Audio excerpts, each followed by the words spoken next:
Hola, hola, bienvenue sur ma chaîne Madrid Galaxy. Aujourd'hui, petite vidéo spéciale pour parler de certaines rumeurs pendant cette trêve hivernale.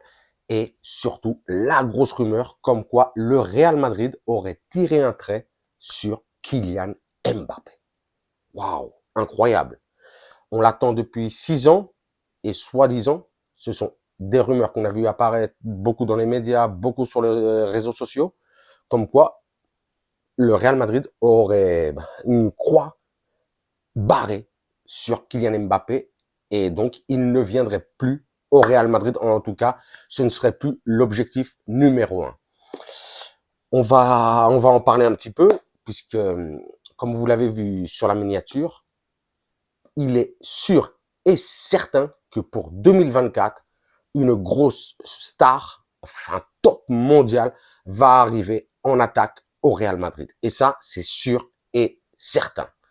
Qu'est-ce que nous prépare Florentino? Moi, je crois que Florentino a déjà choisi. On ne sait pas encore, bien sûr, mais je crois qu'il a déjà choisi entre Haaland et Mbappé. Ça, c'est sûr et certain. Donc, on verra bien.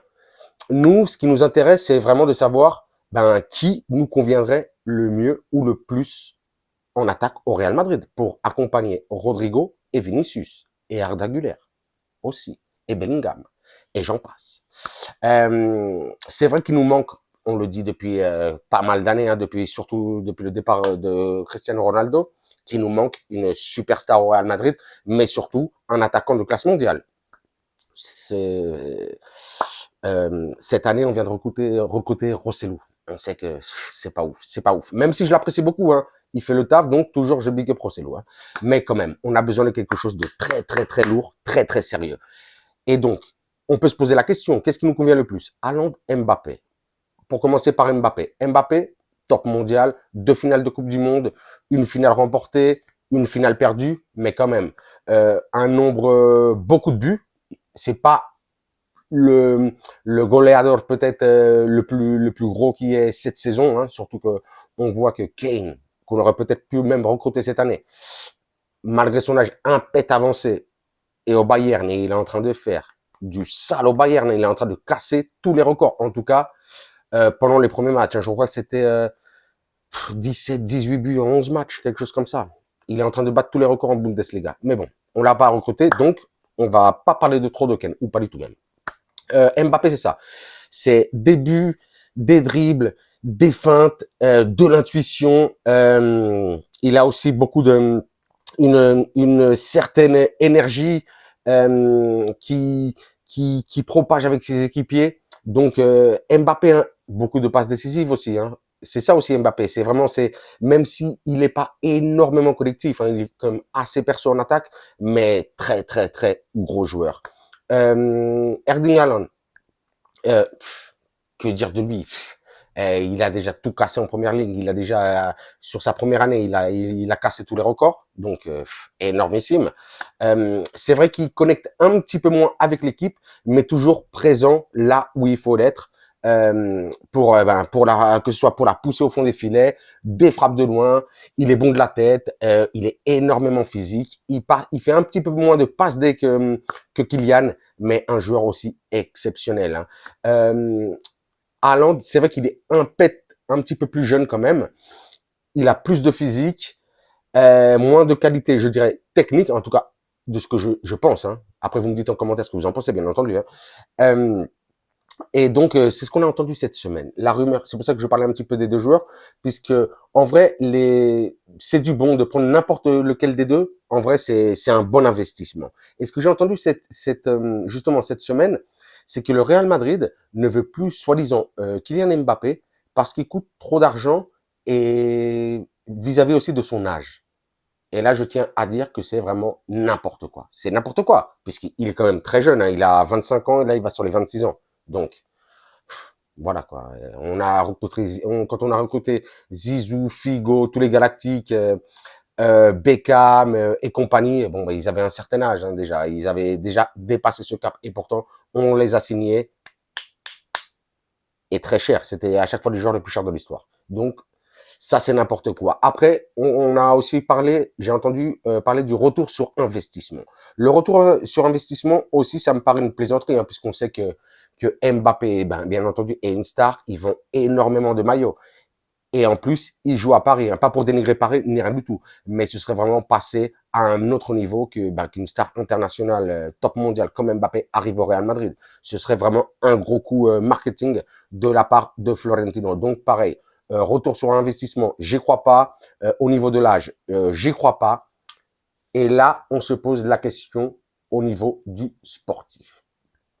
Qu'est-ce qui nous convient le plus? C'est vrai que Mbappé joue comme ailier gauche, on va dire. Enfin, même pas, on va dire. Il joue vraiment en tant que ailier gauche. Il n'aime pas jouer en tant qu'avant-centre. Au Real Madrid, ce qu'on a besoin, c'est d'un avant-centre. C'est de ça qu'on a besoin au Real Madrid. Et de là, j'allais dire ma confusion, mon idée. Bon, c'était un petit peu tout mélangé, bien entendu. Hein.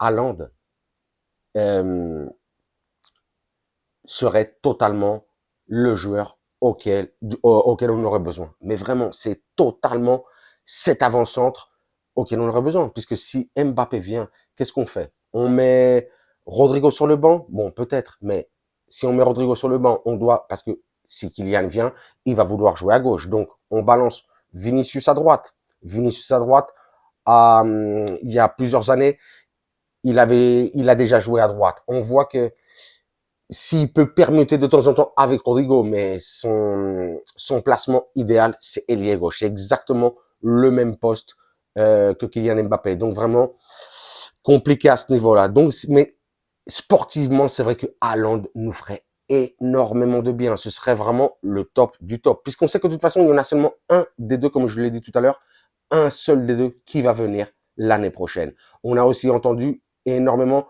la rumeur, et on l'a vu l'autre jour, hein, l'agent de Haaland était là pour, je crois que c'était le match contre Braga, au Santiago Bernabéu, elle était venue voir le match. Et on ne sait pas pourquoi, qu'est-ce qu'elle foutait là. On se demande un petit peu. Elle est venue voir les installations, elle est venue discuter avec Florentino, on ne sait pas. Mais en tout cas, elle était présente au Bernabéu, dans un match claqué contre Braga. Mais elle était là. Et donc, c'est vrai que sportivement, Haaland, enfin, le Real Madrid gagnerait énormément de points avec Haaland. Mais c'est vrai que sportivement, marketingement, je sais pas si on dit ça, et retour sur investissement, ce serait vraiment fantastique de recruter Kylian Mbappé. On va pas se mentir. Hein. Même je sais il y a des gens qui sont encore énervés, même dont moi, hein, avec tout ce qui s'est passé depuis les dernières années avec Kylian. Mais ça ferait quand même plaisir. Donc, on verra ce que va faire Florentino. Mais en tout cas, moi, mon sentiment, mon avis, c'est que je crois vraiment, vraiment, vraiment, même s'il y a eu un communiqué aussi cette semaine du Real Madrid, mais un communiqué officiel disant qu'ils avaient discuté nullement avec Kylian Mbappé, ni son entourage, ni ses agents, ni rien du tout, je crois fermement que Florentino a un accord avec Mbappé. Ça, j'y crois fortement, fortement, fortement, fortement. Mais de toute façon, que ce soit loin, que ce soit, excusez-moi, que ce soit l'un, que ce soit l'autre qui arrive l'année prochaine, ce sera vraiment énorme. Mais bon, moi, je dirais que ça va être Mbappé qui va venir. Même si c'est Haaland, je serais ultra content, muy feliz. Ça me ferait, je serais très content, je serais très content. On verra ce qui se passe. Mais en tout cas, c'est que là, c'est le Mercato 2024, ça va être que du win-win. Et aussi pour parler d'autres, vite fait, de petites rumeurs qu'il y a eu aussi cette semaine. On a vu que ça a parlé là de Nico Williams, le frère de Iñaki Williams, là du Bilbao. Je crois que c'est 21 ans, quelque chose comme ça. Il est encore très très jeune lui aussi. Hein.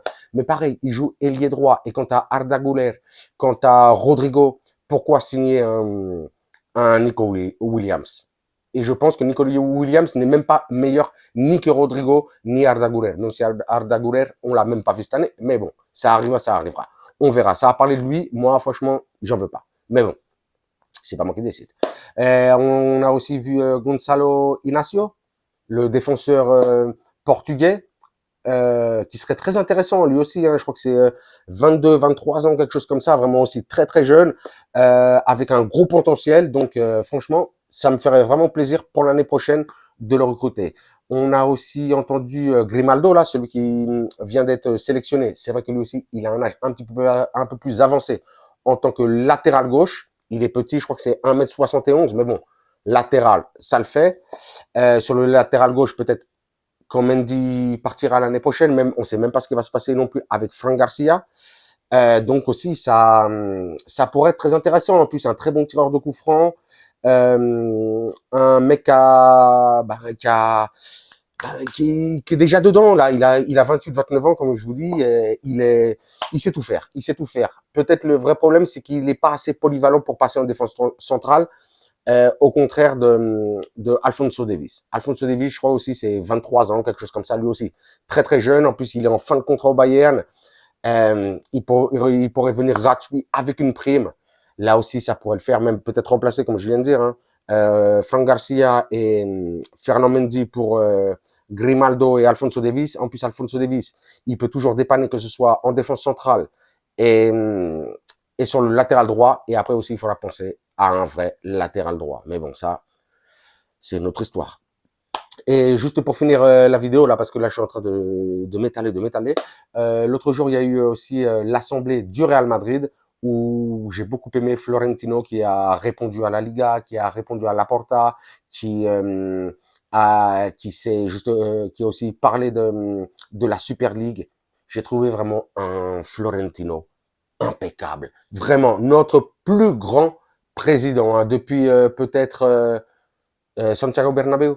Mais bon, vraiment un Florentino magnifique qui peut-être l'année prochaine, enfin ou cette année-là, entre cette année et l'année prochaine, va convoquer les nouvelles élections et ben c'est peut-être sa dernière année en tant que président du Real Madrid. D'ailleurs, ils viennent de donner le nom de Valdebebas. Je crois que ça s'appelle maintenant la Ciudad de Florentino Pérez, le centre d'entraînement du Real Madrid, donc mérité pour Florentino. Donc voilà, big up. Je m'arrête là, je me suis un petit peu emmêlé, j'ai parlé un petit peu de sujets comme ça, ceci, cela, mais bon, je voulais faire une petite vidéo vu qu'il n'y avait pas de match, ça me faisait kiffer, parce que 2 semaines sans match, c'est chaud. Comme d'habitude, je vous dirai sur YouTube, vous vous abonnez, là je vous mets le truc, vous vous abonnez, tout ça. Vous me mettez des likes, des pouces, des commentaires, bien sûr. Je vous réponds je vous réponds à vos commentaires, je vous réponds avec des pouces, des likes et des commentaires.